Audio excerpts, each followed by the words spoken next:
Hello ವೀಕ್ಷಕರೇ, ಪ್ರಖ್ಯಾತ ಕನ್ನಡದ ಸೀರಿಯಲ್ ನಟಿಯೊಬ್ರು ಶಾಕಿಂಗ್ ಹೇಳಿಕೆಯನ್ನ ಕೊಟ್ಟಿದ್ದಾರೆ. ಸ್ನಾನ ಮಾಡುವಾಗ ಬಾತ್ರೂಮ್ಗೆ ಡೈರೆಕ್ಟ್ ಆಗಿ ಬರ್ತಿದ್ರು, ಮಲಗಿದ್ರೆ ಅಲ್ಲೂ ಕೂಡ ಬರ್ತಿದ್ರು, ಮುಟ್ಟಬಾರ ಜಾಗಕ್ಕೆಲ್ಲ ಕೈ ಹಾಕ್ತಿದ್ರು ಅಂತೆಲ್ಲ ಹೇಳಿದ್ದಾರೆ.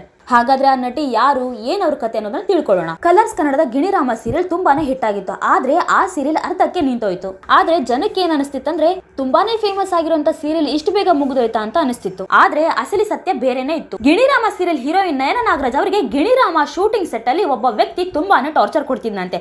ಅವ್ರನ್ನ ಹೀಯಾಳಿಸೋದು, ನಯನ್ ಅವರ ಹಿಂದೆ ಕೆಟ್ಟದಾಗಿ ಕಮೆಂಟ್ ಪಾಸ್ ಮಾಡೋದು, ನಯನ್ ಅವರ ಜೊತೆ ಬೇರೆ ಯಾರೋ ಮಾತಾಡಿದ್ರು ಅವ್ರಿಗೂ ಕೂಡ ಕೆಟ್ಟದಾಗಿ ಬೈತಿದ್ರಂತೆ. ಒಬ್ಬರನ್ನ ಹಿಂಸೆ ಮಾಡೋದು ಅಂದ್ರೆ ಅವ್ರನ್ನ ಹೊಡೆದು ಬಡ್ದು ಹಿಂಸೆ ಮಾಡ್ಬೇಕಾಗಿಲ್ಲ, ಅವರು ಮಾತಾಡೋ ಮಾತಿಂದಾನೇ ಹಿಂಸೆ ಕೊಟ್ಟ ಹಾಗಾಗುತ್ತೆ. ಹೀಗಾಗಿ ನಯನ್ ಅವರಿಗೆ ತುಂಬಾನೇ ಟಾರ್ಚರ್ ಆಗ್ತಿತ್ತಂತೆ. ಇದನ್ನೆಲ್ಲ ಅವರು ಚಾನೆಲ್ ಅವ್ರ ಹತ್ರ ಹೇಳ್ಕೊಂಡಿದ್ದಾರೆ. ಆದ್ರೆ ಅವರು ಅದನ್ನೆಲ್ಲ ತಲೆಗೆ ಹಾಕೊಳ್ದೇನೆ ಎಲ್ಲ ಸರಿ ಮಾಡ್ತೀವಿ ಅಂತ ಸುಮ್ನೆ ಟೈಮ್ ಪಾಸ್ ಮಾಡ್ತಿದ್ರಂತೆ. ಆದ್ರೆ ನಯನ್ ಅವರಿಗೆ ದಿನದಿಂದ ದಿನಕ್ಕೆ ಆ ವ್ಯಕ್ತಿಯಿಂದ ಕಾಟ ಜಾಸ್ತಿ ಆಗ್ತಾ ಹೋಯ್ತಂತೆ. ಅದೇ ಕಾರಣಕ್ಕೆ ಅವರು ಇನ್ ಮುಂದೆ ನನ್ನ ಕೈಲಿ ಆಗಲ್ಲ, ನಾನ್ ಶೂಟಿಂಗ್ ಸೆಟ್ ಗೆ ಬರಲ್ಲ ಅಂತ ಶೂಟಿಂಗ್ ಗೆ ಬರೋದನ್ನ ಬಿಟ್ಬಿಟ್ರಂತೆ. ಆಮೇಲೆ ಚಾನೆಲ್ ಅವರು ನಯನ್ ಅವ್ರನ್ನ ಕಾಂಪ್ರಮೈಸ್ ಮಾಡೋಕ್ಕೂ ಕೂಡ ಟ್ರೈ ಮಾಡಿದ್ರಂತೆ. ಆದ್ರೆ ನಯನ್ ಅವರು ಒಪ್ಪಿಲ್ಲ. ಅದೇ ಕಾರಣಕ್ಕೆ ನಯನ್ ಅವ್ರನ್ನ ಇಂಡಸ್ಟ್ರಿಯಿಂದ ಬ್ಯಾನ್ ಮಾಡಿದ್ರು. ಇಲ್ಲಿ ನಡೀತಿರೋದೇನಪ್ಪಾ ಅಂದ್ರೆ ಹೆಣ್ಣು ಮಕ್ಕಳು ಧ್ವನಿ ಎತ್ತಿ ಮಾತಾಡಿದ್ರೆ ಹಾಗೆ ಅವರಿಗೆ ಆಗಿರುವಂತ ನೋವು, ಟಾರ್ಚರ್ ಎಲ್ಲ ಹೇಳ್ಕೊಂಡ್ರೆ ಅವರ ಕೆಲಸ ಹೋಗುತ್ತೆ, ಅವ್ರನ್ನ ಬ್ಯಾನ್ ಮಾಡ್ತಾರೆ ಅನ್ನೋದು ಕನ್ಫರ್ಮ್. ಒಬ್ಬ ವ್ಯಕ್ತಿಯಿಂದ ನೋವು, ಟಾರ್ಚರ್ ಅನುಭವಿಸಿದವ್ರನ್ನ ಬ್ಯಾನ್ ಮಾಡ್ತಾರೆ ಅನ್ನೋದಾದ್ರೆ ಆ ಟಾರ್ಚರ್ ಕೊಟ್ಟಿರುವಂತ ವ್ಯಕ್ತಿನ ಯಾಕಿನ್ನು ಬ್ಯಾನ್ ಮಾಡಿಲ್ಲ? ತಪ್ಪೇ ಮಾಡಿರುವಂತ ಮಹಿಳೆಗೆ ಶಿಕ್ಷೆ ಕೊಡ್ತೀರಾ ಅನ್ನೋದಾದ್ರೆ ತಪ್ಪು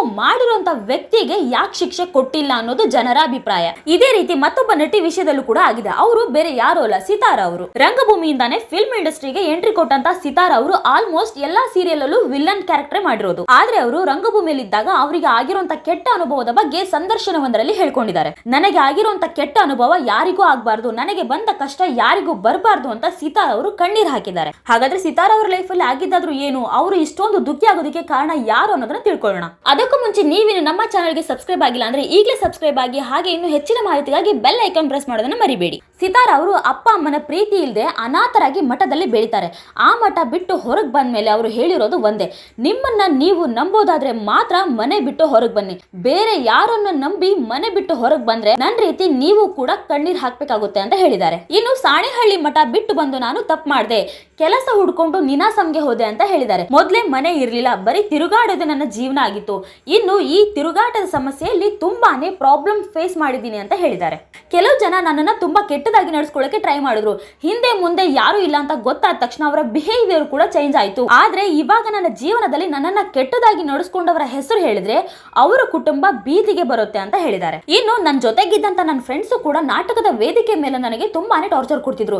ಆದ್ರೆ ಇದನ್ನೆಲ್ಲ ಹೇಳ್ಕೊಳ್ಳೋಣ ಅಂದ್ರೆ ನಂಗೆ ಯಾರು ಇಲ್ಲ, ಅವರೆಲ್ಲ ಮುಖವಾಡ ಹಾಕೊಂಡು ಬದುಕ್ತಿದ್ರು. ಈ ವಿಷಯನ ಬೇರೆಯವ್ರ ಹತ್ರ ಹೇಳ್ಕೊಂಡ್ರು ಕೂಡ ಅವ್ರು ಯಾರು ನಂಬ್ತಿರ್ಲಿಲ್ಲ.